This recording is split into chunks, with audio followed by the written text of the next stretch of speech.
Pengertian persediaan. Menurut Jacobs dan Chase, persediaan atau inventory adalah stok barang maupun sumber daya yang digunakan dalam perusahaan untuk melakukan kegiatan produksi maupun operasional. Biasanya, pada saat tertentu, persediaan merupakan aset terbesar dalam laporan posisi keuangan yang sulit untuk diuangkan maupun dicairkan. Oleh karena itu, biasanya perusahaan sebisa mungkin menjaga tingkat persediaan tetap rendah.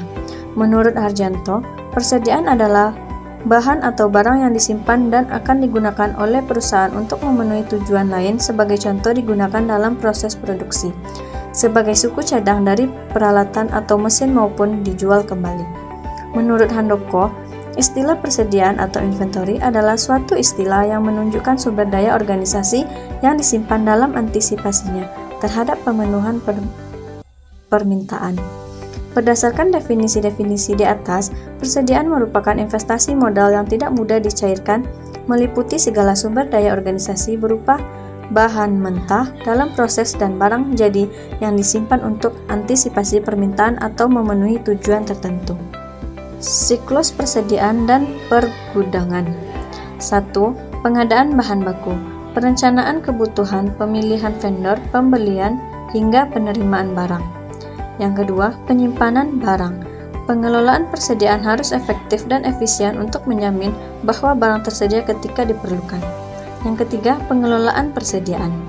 Pengelolaan persediaan meliputi pemeriksaan, pengaturan, dan pengaturan jumlah persediaan. Yang keempat, distribusi barang. Barang yang dibutuhkan akan dikeluarkan dari gudang dan diteruskan ke pelanggan. Akun yang mempengaruhi persediaan. Yang pertama, yaitu akun persediaan, di mana akun persediaan mencerminkan entry dari neraca dan mengacu pada saham di neraca, dan saham yang berbeda dari akun aset dan akun kewajiban. Akun persediaan mendapatkan namanya karena mereka mewakili status aset atau kewajiban perusahaan saat ini pada waktu tertentu. Yang kedua yaitu akun biaya operasional, yang dimana akun biaya operasional mencerminkan biaya yang terkait dengan persediaan seperti biaya pembelian, biaya penyimpanan, dan biaya pengangkutan. Biaya ini mungkin tercermin dalam akun biaya operasional, akun kewajiban, atau akun biaya lainnya, tergantung pada sistem pencatatan yang digunakan perusahaan. Yang ketiga yaitu akun pengajian dan personalia. Akun pengajian dan personalia mencerminkan tenaga kerja langsung yang memasuki siklus persediaan dan penggudangan dari siklus pengajian dan personalia. Berarti bahwa tenaga kerja langsung yang bekerja di era penyimpanan bahan baku atau bahan baku yang dibeli untuk digunakan dalam produksi adalah akun yang terkait dengan persediaan. Yang keempat yaitu akun penjualan dan penagihan. Akun penjualan dan penagihan mencerminkan transaksi penjualan barang dalam siklus persediaan dan pergudangan yang diakhiri dengan penjualan barang dalam siklus penjualan dan penagihan. Yang kelima yaitu akun biaya manufaktur, yang dimana akun biaya manufaktur mencerminkan biaya yang terkait dengan persediaan seperti biaya pekerjaan dan biaya proses. Ini termasuk biaya yang dikeluarkan untuk memproduksi barang jadi yang tersedia untuk dijual. Dan yang terakhir yaitu akun penyimpanan, yang dimana akun penyimpanan ini mencerminkan pengendalian fisik terhadap persediaan seperti barang dalam proses, bahan baku, dan barang jadi. Auditor menguji pengendalian fisik terhadap persediaan untuk menentukan apakah persediaan sudah dilindungi dari pencurian. Dan poin selanjutnya yaitu tujuan pemeriksaan siklus persediaan dan pergudangan. Tujuan pemeriksaan siklus persediaan dan pergudangan adalah untuk menyediakan kepastian bahwa laporan keuangan barang dalam proses persediaan barang jadi dan harga pokok penjualan sesuai dengan standar akuntansi keuangan di Indonesia. Audit siklus persediaan dan pergudangan dapat dibagi menjadi 5 aktivitas yang berbeda dalam siklus. Yang pertama yaitu mengakuisisi dan mencatat bahan baku, tenaga kerja dan overhead. Yang kedua yaitu mentransfer secara internal aktiva dan biaya. Yang ketiga yaitu mengirimkan barang dan mencatat pendapatan serta biaya. Yang keempat yaitu memeriksa pengendalian internal terhadap ketiga fungsi tersebut dan kemudian melaksanakan pengujian pengendalian. Dan yang terakhir yaitu mengirimkan barang dan mencatat pendapatan serta biaya. Kemungkinan kesalahan pencatatan dalam siklus persediaan dan pergudangan. Yang pertama, kesalahan menghitung persediaan fisik, yang mana jumlah persediaan yang ada di gudang tidak sesuai dengan yang tercatat dalam pencatatan akuntansi. Misalnya jumlah stok barang yang ada di gudang lebih banyak ataupun lebih kurang dari yang tercatat. Yang kedua, pencatatan persediaan yang tidak benar, yaitu jumlah persediaan yang ada di gudang tidak sesuai atau tidak benar dengan yang tercatat dalam pencatatan akuntansi. Misalnya jumlah stok barang yang ada di gudang melebihi atau lebih rendah dari yang tercatat. Yang ketiga, kesalahan memasukkan jumlah persediaan yang ada di pengiriman, yang mana pada jumlah persediaan yang ada di gudang tidak sesuai dengan yang tercatat pada pencatatan akuntansi yang tidak sesuai dengan pengirimannya. Misal, jumlah stok barang yang ada di gudang lebih banyak atau lebih kurang dari yang tercatat dalam pengiriman.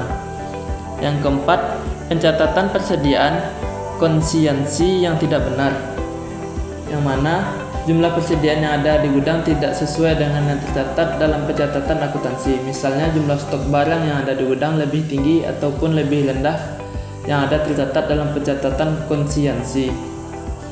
Yang kelima, kesalahan pengalokasian biaya persediaan, yang mana biaya persediaan yang tercatat dalam pencatatan akuntansi tidak sesuai dengan biaya yang ada. Misalnya persediaan yang ada tercatat lebih tinggi ataupun lebih rendah dari biaya yang tersedia. Yang keenam, kesalahan dalam pencatatan persediaan secara umum, yang mana kesalahan ini jumlah persediaan yang ada di gudang tidak sesuai dengan yang tercatat dalam pencatatan akuntansi. Misalnya jumlah stok barang yang ada di gudang lebih banyak ataupun lebih kurang dari yang tercatat dalam pencatatan akuntansi. Pengendalian internal siklus persediaan dan pergudangan. Pengendalian internal siklus persediaan dan pergudangan merupakan proses yang penting untuk memastikan bahwa sistem pengelolaan persediaan dan pergudangan dalam suatu perusahaan berjalan dengan baik dan efisien. Tahap pengendalian internal meliputi 1. Pengendalian pembelian. Pengendalian internal yang efektif diperlukan untuk memastikan bahwa transaksi pembelian yang dilakukan adalah sesuai dengan kebutuhan perusahaan dan tidak ada kesalahan dalam pencatatan. Yang kedua adalah pengendalian penerimaan. Pengendalian internal yang efektif diperlukan untuk memastikan bahwa barang-barang yang diterima oleh perusahaan sesuai dengan tercatat dalam pencatatan dan tidak ada kesalahan dalam pencatatan. Yang ketiga adalah pengendalian penyimpanan. Pengendalian internal yang efektif diperlukan untuk memastikan bahwa barang-barang yang tersedia dalam gudang sesuai dengan yang tercatat dalam pencatatan dan tidak ada kesalahan dalam pencatatan. Yang keempat adalah pengendalian pengiriman.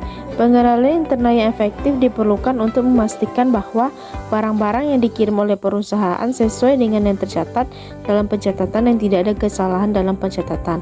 Yang kelima adalah pengendalian penjualan. Pengendalian internal yang efektif diperlukan untuk memastikan bahwa transaksi penjualan yang dilakukan adalah sesuai dengan jumlah persediaan tersedia dan tidak ada kesalahan dalam pencatatannya. TOC siklus persediaan dan pergudangan beserta contoh. TOC adalah metode manajemen yang mengidentifikasi kendala dalam sistem produksi dan memperbaiki efisiensi dan efektivitas proses produksi. Dalam siklus persediaan dan gudang, TOC digunakan untuk mengidentifikasi dan mengurangi kendala yang mengakibatkan penumpukan persediaan atau kekurangan persediaan yang dapat mengakibatkan biaya produksi yang lebih tinggi. Metode TOC mencakup 3 dimensi penting dalam pengelolaan persediaan. Yang pertama, throughput merupakan kecepatan produksi yang diinginkan dalam satu waktu tertentu. Metode TOC mengidentifikasi kendala yang menghambat throughput dan mencoba untuk menguranginya. Yang kedua, persediaan. Metode TOC mengidentifikasi kendala dalam pengelolaan persediaan seperti ketersediaan bahan baku, suku cadang, dan perlengkapan. Yang ketiga, biaya operasi. Mencoba untuk mengurangi biaya operasi yang tidak diperlukan seperti biaya penyimpanan yang tinggi, biaya pengiriman yang tidak efisien, dan biaya pembelian yang tidak diperlukan. Contoh penggunaan TOC dalam siklus persediaan dan pergudangan adalah kasus di perusahaan manufaktur yang mengalami kendala dalam pengiriman bahan baku ke gudang. Pada kasus ini, TOC digunakan untuk mengidentifikasi kendala yang mengakibatkan keterlambatannya bahan baku sampai ke gudang yang dapat menyebabkan biaya operasi yang lebih tinggi. Dengan mengidentifikasi kendala tersebut, perusahaan dapat mengurangi biaya produksi dan meningkatkan efisiensi produk dalam siklus persediaan dan gudang. Selanjutnya, prosedur audit siklus persediaan dan pergudangan. Prosedur audit siklus persediaan dan pergudangan melibatkan serangkaian langkah-langkah untuk memastikan bahwa pengelolaan persediaan dan pergudangan di perusahaan berjalan dengan efisien dan efektivitas. Di antara lain adalah 1. Perencanaan audit, 2. Evaluasi kontrol internal, 3. Pemantauan persediaan, 4. Pemantauan transaksi, 5. Pemeriksaan dokumen, 6. Pengujian pengendalian, 7. Pelaporan dan rekomendasi.